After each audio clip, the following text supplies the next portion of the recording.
We're going to read this morning from Romans chapter 7. Romans chapter 7, verses 15 through 25. This is St. Paul writing, I do not understand my own actions, for I do not do what I want, but I do the very thing I hate. Now, if I do what I do not want, I agree that the law is good. But in fact, it is no longer I that do it, but sin that dwells within me. For I know that nothing good dwells within me, that is, in my flesh. I can will what is right, but I cannot do it. For I do not do the good I want, but the evil I do not want is what I do. Now, if I do what I do not want, it is no longer I that do it, but sin that dwells within me. So I find it to be a law that when I do what is good, evil lies close at hand.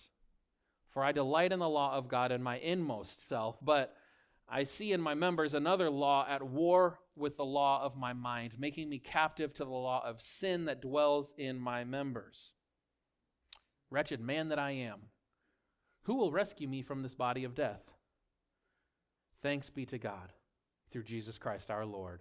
So then with my mind I am a slave to the law of God, but with my flesh I am a slave to the law of sin. Hear what the Spirit is saying to the world. Thanks be to God. Where there's a will, there's a...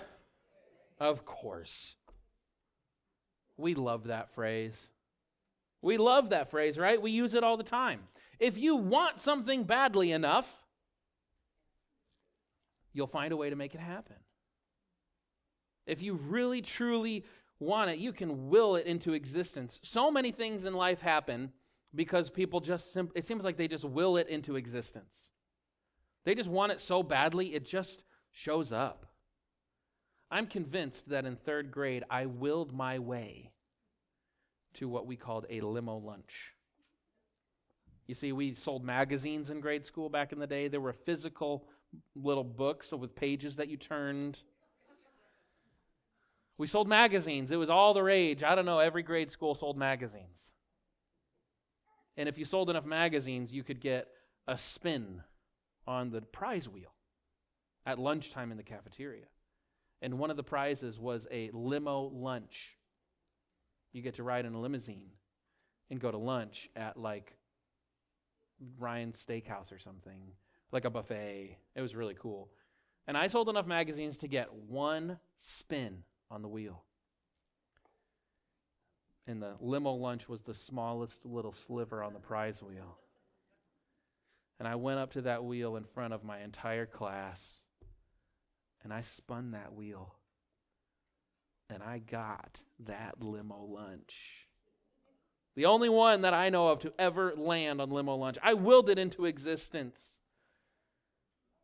It seems like the best example I could think of in terms of someone who can just simply will things into being is the Kansas City Chiefs quarterback, Patrick Mahomes.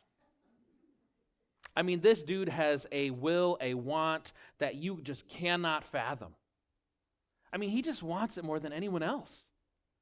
If you watch the Kansas City Chiefs, if you watch Patrick Mahomes, the dude has no quit in him. He will not stop. This last year, the Chiefs won the Super Bowl, and it was marvelous and wonderful. You guys know I'm a Chiefs fan. And it was primarily because of their quarterback, Patrick Mahomes. He got MVP. Some of you may remember the Super Bowl party that we had this year down in the Family Life Center back in February when the Chiefs were losing at halftime. They were down 24-14 at half. And a lot of you guys were giving me grief. The Eagles were up by 10. You're giving Kayla and I grief as we were some of the few wearing our red and gold at the Super Bowl party, saying, "Well, you can't come back by 10 at half in the Super Bowl. It's just not possible." And then shortly into the third quarter, Patrick Mahomes got tackled from behind, wrapped his feet up, and he was incredibly slow to stand up. He couldn't get up off the ground. Maybe if you watched the game, you remember that he was limping off the field early into the third quarter as they were down. He had been playing with a high ankle sprain. He's been playing with a high ankle sprain for most of the postseason, and this tackle just brought that injury back in a big way. He limped off the field, and immediately after that tackle and injury, my phone started blowing up. Some of you in this room were texting me, and my friends and family were texting me about how upset I must be that my guy is now injured. People were lamenting that there must truly be no way that the Chiefs will be able to come back and win it now. And it was a weird thing, but I had this strange sense of calm in that moment. I've been watching Patrick Mahomes for years, and my response to everyone through those text messages was not one of concern, but one of determination. I responded to those texts of despair, and I said, oh, there's nothing to worry about now. I said, oh, the game's all but over now. The Chiefs are definitely going to win. I said, Patrick Mahomes playing on an injury, game over. Sorry, Philadelphia. There's no chance you're going to win. This injury will push Mahomes to the next level that so few other players have. And he has this way of performing against all the odds. He has this way of showing up when others would sit down. And so the Chiefs are down. The Chiefs were down, and they ended up coming back to tie it. And in the fourth quarter, as they're tied with less than 3 minutes left on the clock, Patrick Mahomes, on a bum ankle, runs 22 yards, putting the Chiefs in position to kick a field goal for the win. Where there's a will, there's a way. There's a lot of truth in that statement, and Patrick Mahomes willed his way to a Super Bowl victory. The lack of quit in someone can take them to places that other people simply cannot go. And the language of the will is significant in our reading today. Paul addresses it in Romans chapter 7. And if you remember from last week, I told you that I'm not a huge fan of preaching from the book of Romans. If you remember from last week, I told you that I don't like to preach from Romans that much because it's a good book, it's beautiful, there's a lot of good things in it. Not because I don't like the book, not because the book doesn't have value, not because it shouldn't be in the scriptures, but because when we read the book of Romans, we really do need to do so with a careful reading. When we read the book of Romans, we can't be flippant. A plain reading of Romans is really, really challenging.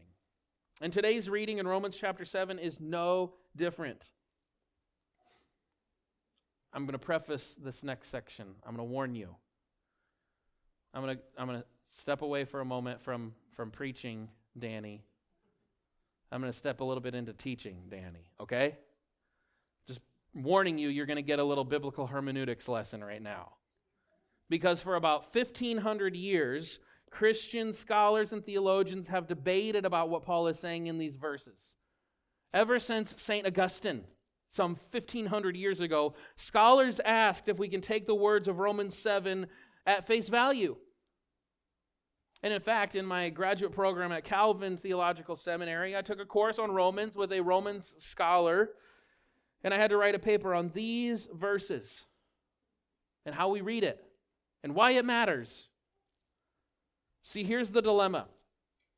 Here's the dilemma. When we read Romans 7, when we read Paul's language of the will, we read these familiar words, and I hear them quoted frequently. For I do not do what I want, but I do the very thing I hate. And we also hear him say, for I do not do the good I want, but the evil I do not want is what I do. I mean, does Paul just have like a really weak will? These words get utilized by Christians quite frequently as a way to describe our own propensity to do the things we know we ought not to do. We talk about these verses and say, well, I'm like Paul. I know the good I want to do, but I do the opposite. And I think there's some really important value in that.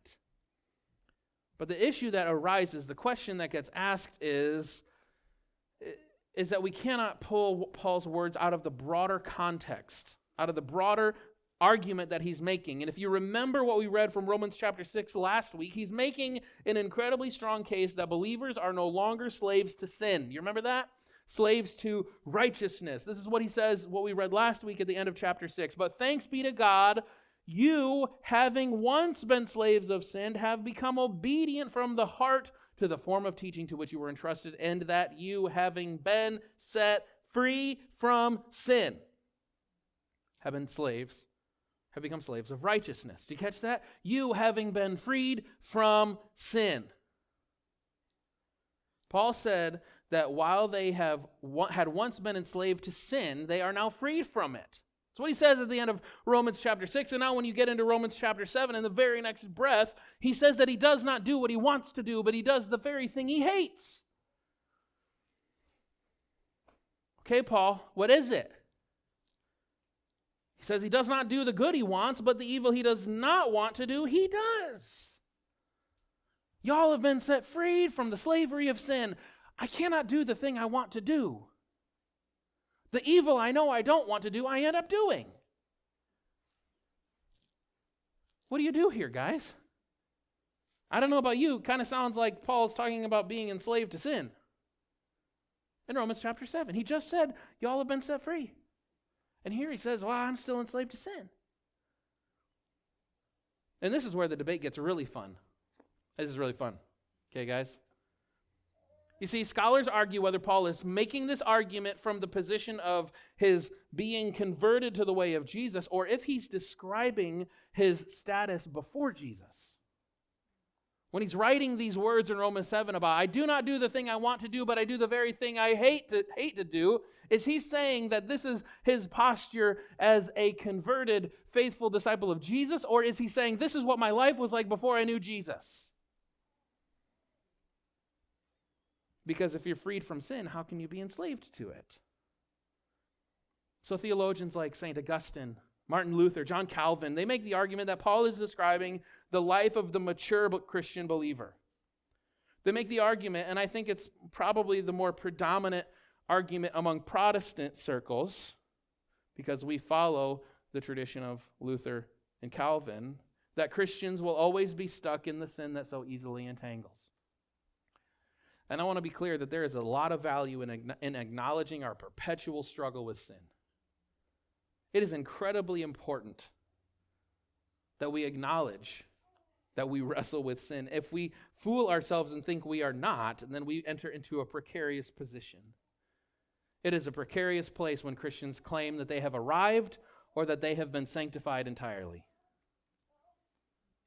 But then there are other theologians, almost all of them up to around the year 500, they held an alternative position. Even a younger Augustine held this alternative position. He just changed his position regarding Romans 7 later in life.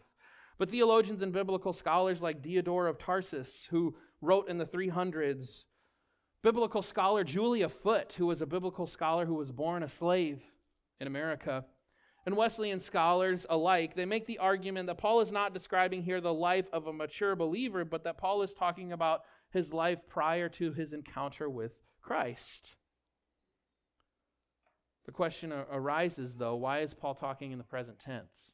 He says, I do not do the thing I want to do. And so some ask the question, well, why is he talking in the present tense if he's describing his life before Jesus?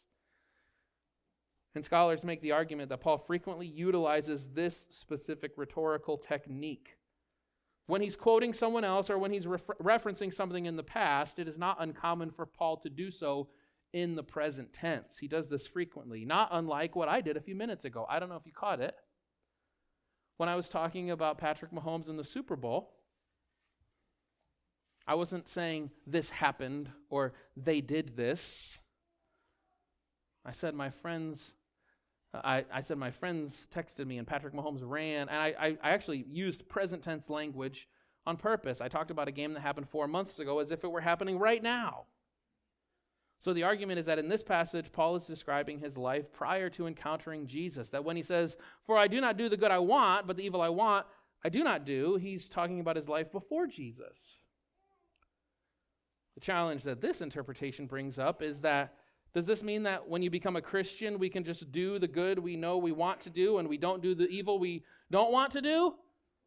That when you become a Christian, you don't struggle with sin anymore? Everybody raise your hand that when you became a Christian, you didn't struggle with sin anymore. Thanks be to God. Because we struggle with sin, no? I didn't know if you anticipated signing up for Biblical Hermeneutics 101, but I think that this is important. I think it's important to talk about this, and I think we need to have a careful reading of Scripture. And now, given these possible readings, what's the right one? And why does it matter? If I could bring a little nuance, I don't know that saying that Paul is describing his life before Jesus and after Jesus is necessarily the right category for what Paul is describing in Romans chapter 7. Throughout today's reading, Paul addresses the law. He says, "So I find it to be a law that when I do not do what is good, evil lies close at hand. For I delight in the law of God in my inmost self, but I see in my members another law at war with the law of my mind, making me captive to the law of sin that dwells in my members." Paul makes a big distinction between life in the law and life in grace. What I believe Paul is describing here in Romans chapter 7 is life in the old covenant and life in the new covenant. You see, remember who Paul was. Remember who it is that writes this book. Paul was a Pharisee. Paul was a teacher of the law.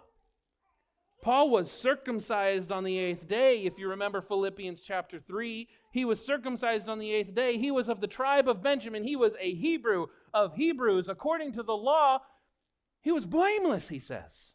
I was blameless. According to his zeal, he was untouchable. When Paul describes how he fails to live up to the standard he knows he ought to live according to, he's describing what it means to live under law. That life under the law is about how strong your will is to keep it. To be righteous, according to the law, means you have to be the Patrick Mahomes of the law. You just have to, will it. And truth be told, Paul was the Patrick Mahomes of the Pharisees. No one could touch him. He had the will, he had the want to be righteous. He had zero quit when it came to his zealous life. He had done all the things. He had ticked all the boxes. He was the Super Bowl MVP of the Pharisees. Born into the right family, into the right tribe, spoke the right language, did all the things. And guess what? He had willed his way to righteousness under the law. And guess what? Paul says that despite how strong his will was, he was still enslaved to sin under the law. No matter how hard he worked, no matter how much time he put in, no matter how much of the scriptures he memorized, and he memorized a lot of it, he knew that he would never be able to achieve the end, the goal, the purpose of his faith by his own will. And that's the point of Romans chapter 7. That is the point. That is what Paul is saying. Paul is saying here that in order to be freed from sin, you simply cannot rely on your own will, on your own grit, on your own resilience, on your own desire to be holy and ability to complete the tasks. There's a great quote. It's a longer quote, but it's a great quote by an Episcopalian priest, a Reformed Episcopalian priest and author and poet, Fleming Rutledge. She says this: "Have you tried to stay on a diet? Have you tried to control your temper? Have you vowed not to go over your credit card limit? Have you resolved to do your exercises faithfully? Have you told yourself not to be resentful of other people's success? Have people said to you, 'Get over it,' when you know you just can't?" She continues, "The theologian Karl Barth says it is like trying to pull ourselves out of a swamp by our own hair." Someone will say of another person, he is his own worst enemy, not realizing we are all our own worst enemies. Have you ever tried to stay on a diet? You've ever tried to control your temper? If you've ever done any of those things, you know how hard it is to stick with it. You know how hard it is to stay the course. How much more difficult is it to achieve righteousness by our own willpower? If I can't stay on a diet for more than 5 weeks, Lord knows I can't stay righteous according to my own strength. If I can't stick with working out more than 4 days in a row, Lord knows I can't work out my own salvation.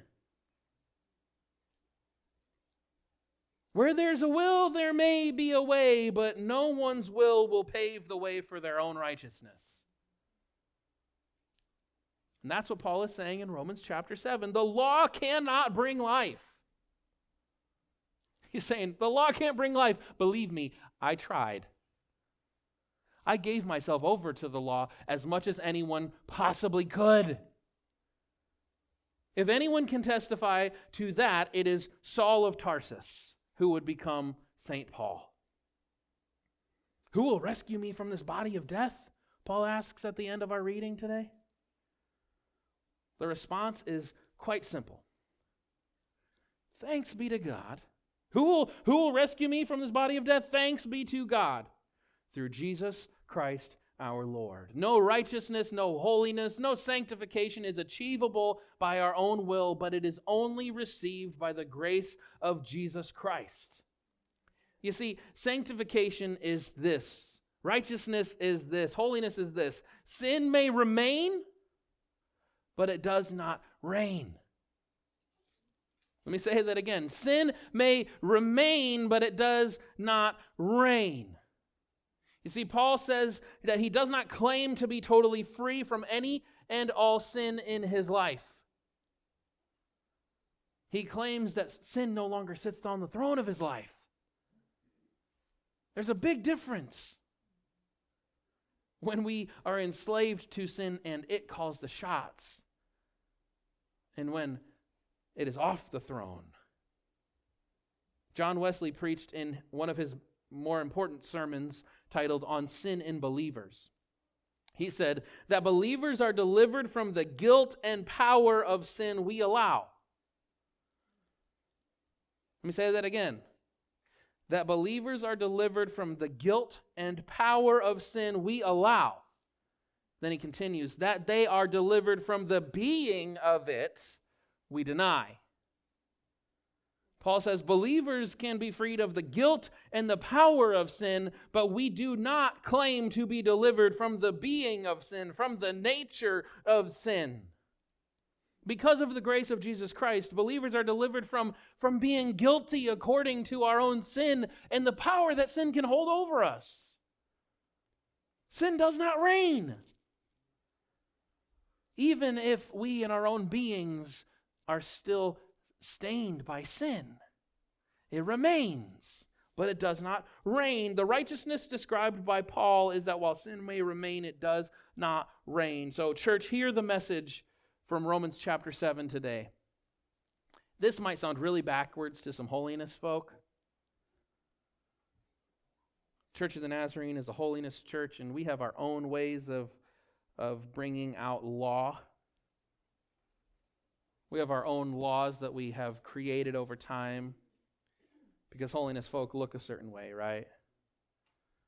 They hang out with specific people. They don't hang out with other people. They go here, they don't go there. You don't drink, smoke, chew, or go with girls who do. At least that's what I heard.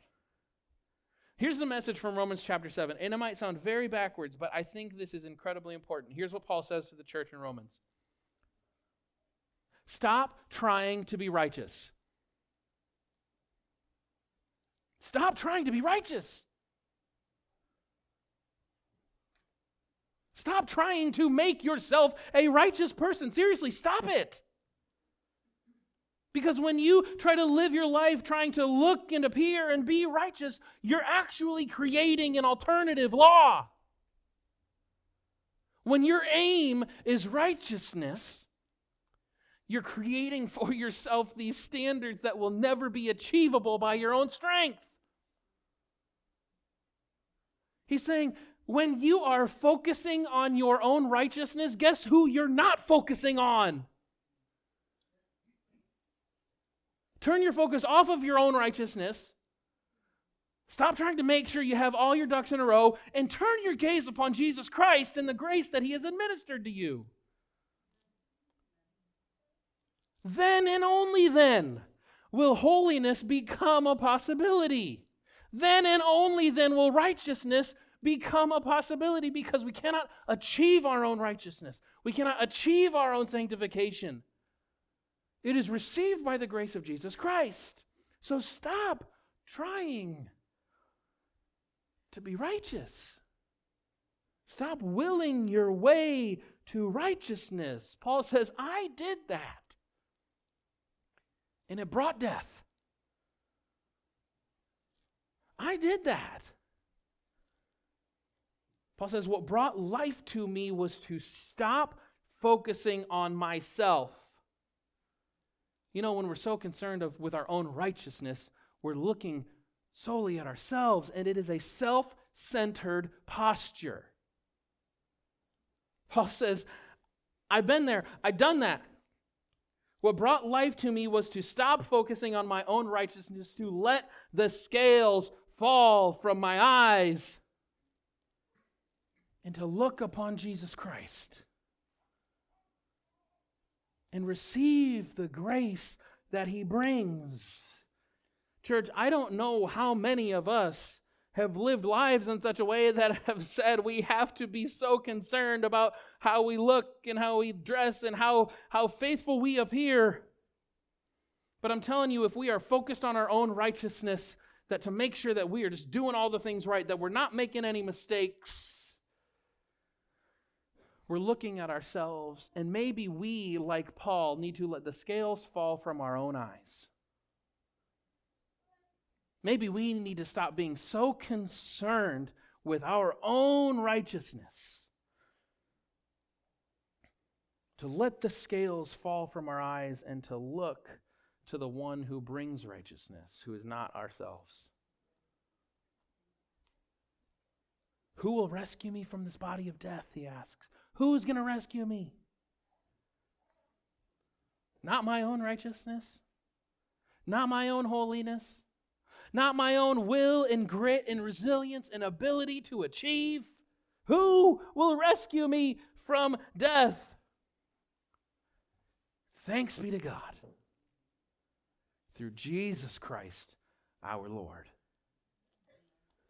That is the good news for the church today.